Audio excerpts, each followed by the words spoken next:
اللہ الرحمن الرحیم۔ غسل کی فضیلت پر ایک واقعہ یہ ہے کہ ایک شخص نے رسول اللہ صلی اللہ علیہ وآلہ وسلم سے پوچھا کہ اگر کوئی شخص جنابت کی حالت میں صبح کرے تو کیا اس کا روزہ ہوگا؟ اس پر نبی کریم صلی اللہ علیہ وآلہ وسلم نے فرمایا کہ اگر وہ شخص غسل کر لے تو اس کا روزہ ہو جائے گا، اور اگر غسل نہ کرے تو اس کا روزہ نہیں ہوگا۔ اس سے معلوم ہوتا ہے کہ غسل کرنا کتنا ضروری ہے اور اس کی کتنی فضیلت ہے۔ غسل کی فضیلت کے بارے میں مزید چند باتیں۔ غسل ایک ایسا عمل ہے جس سے جسم اور روح دونوں پاک ہوتے ہیں۔ غسل کرنے سے گناہ معاف ہوتے ہیں، جیسا کہ ایک حدیث میں ہے کہ جو شخص اچھی طرح غسل کرتا ہے وہ اپنے گناہوں سے اس طرح پاک ہو جاتا ہے کہ جیسے وہ ابھی ماں کے پیٹ سے پیدا ہوا ہو۔ غسل کرنے سے انسان عبادت کے لیے تیار ہوتا ہے اور نماز پڑھنے کے لیے پاک صاف ہو جاتا ہے۔ غسل جمعے کے دن کرنا سنت ہے۔ غسل کے فرائض میں کلی کرنا، ناک میں پانی ڈالنا اور پورے بدن پر پانی ڈالنا شامل ہے۔ غسل کے بعد انسان ایک نئی تازگی اور خوشی محسوس کرتا ہے۔ غسل کرنے سے دل صاف اور منور ہوتا ہے۔ غسل کرنے سے انسان کے اندر ایک نئی توانائی اور خوش پیدا ہوتا ہے۔ غسل کرنے سے انسان اپنے آپ کو ہلکا اور صاف ستھرا محسوس کرتا ہے۔ غسل ایک ایسی عبادت ہے جس میں جسم اور روح دونوں کی پاکیزگی شامل ہے، اس لیے ہمیں چاہیے کہ ہم غسل کو اپنی زندگی کا حصہ بنا لیں اور اس کی فضیلت سے فائدہ اٹھائیں۔ جنابت کیا ہوتا ہے؟ غسل جنابت کا مسنون طریقہ: جب رات کو میاں بیوی ہم بستر ہوں تو صبح کو نماز فجر سے پہلے پہلے، اور اگر دن میں یہ عمل ہو تو اگلی نماز سے پہلے پہلے میاں بیوی دونوں کو غسل کرنا ضروری ہے۔ جنابت یا جبونی ہونا کہتے ہیں۔ غسل جنابت کرنے کا مسنون طریقہ درج ذیل ہے۔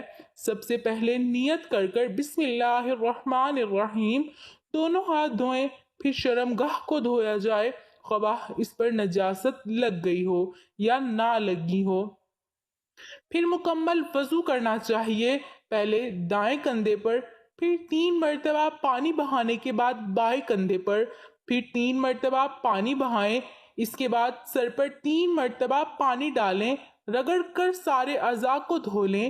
قبلہ رخ غسل نہیں کرنا چاہیے، ضرورت سے زیادہ پانی نہیں بہانا چاہیے، تنہائی میں غسل کرنا چاہیے۔ اگر غسل میں پانی جمع ہو جائے تو غسل کرنے کے بعد وہاں سے تھوڑا ہٹ کر اپنے پاؤں صاف کرنے چاہیے۔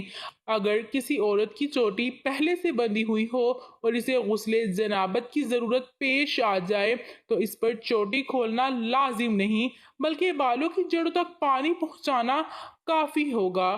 لیکن اگر بال پہلے ہی سے کھلے ہوں تو اب تمام بالوں کو دھونا لازم ہوگا۔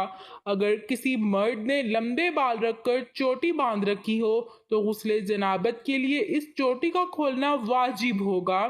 محض بالوں کی جڑوں کو تر کرنا کافی نہیں ہوگا۔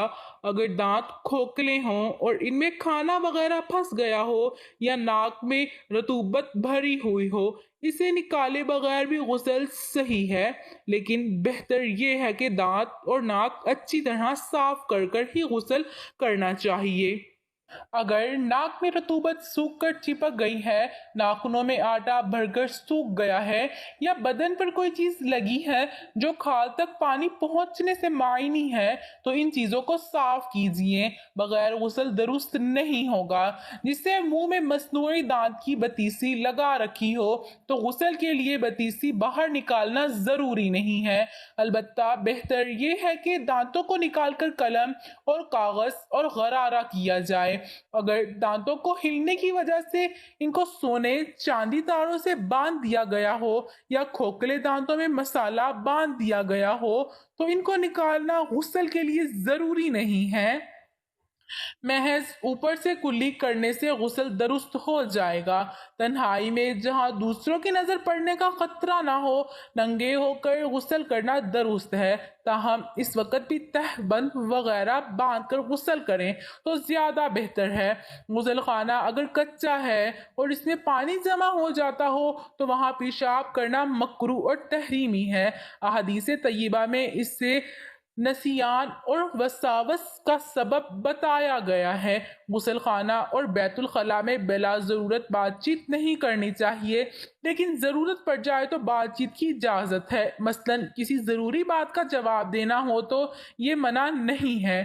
ناف کے سوراخ کے اندر پانی بھر جانا غسل کی تکمیل کے لیے ضروری ہے۔ غسل کے شروع میں باقاعدہ وضو کرنا مسنون ہے، لیکن اگر وضو بغیر غسل کی کر لیا جائے اب بعد میں وضو کی ضرورت باقی نہیں رہتی، اسی لیے کہ تمام اعضاء پر پانی پہنچ جانے کی وجہ سے طہارت کبریٰ کے ساتھ طہارت صغریٰ بھی حاصل ہو جاتی ہے۔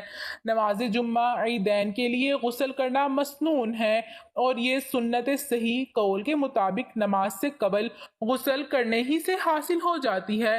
اگر عید اور جمعہ ایک ہی دن پڑھا جائے اور اس روز غسل جنابت کی بھی ضرورت ہو تو ایک ہی غسل سے جمعہ اور عید کی سنتیں بھی ادا کی جا سکتی ہیں، لیکن ثواب کی حصول کے لیے سب کی نیت کرنا ضروری ہے۔ حج اور عمرے کا احرام باندھتے وقت اور میدان عرفات میں زوال کے بعد حاجی کے لیے غسل کرنا مسنون ہے۔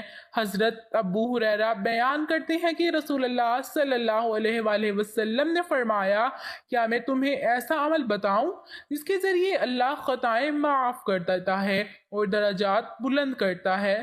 صحابہ نے عرض کیا، کیوں نہیں اللہ کی رسول، ضرور بتائیے۔ آپ صلی اللہ علیہ وآلہ وسلم نے فرمایا، ناگواری کے باوجود مکمل طور پر وضو کرنا، مساجد کی طرف سے زیادہ قدم کر کر چلنا اور نماز کے بعد دوسری نماز کا انتظار کرنا، یہی سرحدی چھاونی کی حفاظت ہے۔ حضرت ابو ایوب، جابر اور انس سے روایت ہے کہ جب یہ آیت، اس میں ایسے لوگ ہیں جو اس بات کو پسند کرتے ہیں کہ پاک صاف رہیں اور اللہ پاک صاف رہنے والوں کو پسند کرتا ہے، رسول اللہ صلی اللہ علیہ وآلہ وسلم نے فرمایا، انصار کی جماعت، اللہ نے پاکیزگی کے بارے میں تمہاری تعریف کی ہے، تمہاری پاکیزگی کیا ہے؟ انہوں نے عرض کیا، ہر نماز کے لیے وضو کرتے ہیں، غسل جنابت کرتے ہیں اور پانی سے استنجا کرتے ہیں۔ تو آپ صلی اللہ علیہ وآلہ وسلم نے فرمایا، بس یہی وجہ ہے، چنانچہ تم اس کی پابندی کرو۔ رسول اللہ صلی اللہ علیہ وآلہ وسلم نے فرمایا، تم میں سے کوئی ایسا غسل خانے میں پیشاب نہ کرے، پھر وہ اس میں غسل کرے یا وضو کر کے، کیونکہ زیادہ تر وسوسے اسی پیشاب سے ہوتے ہیں۔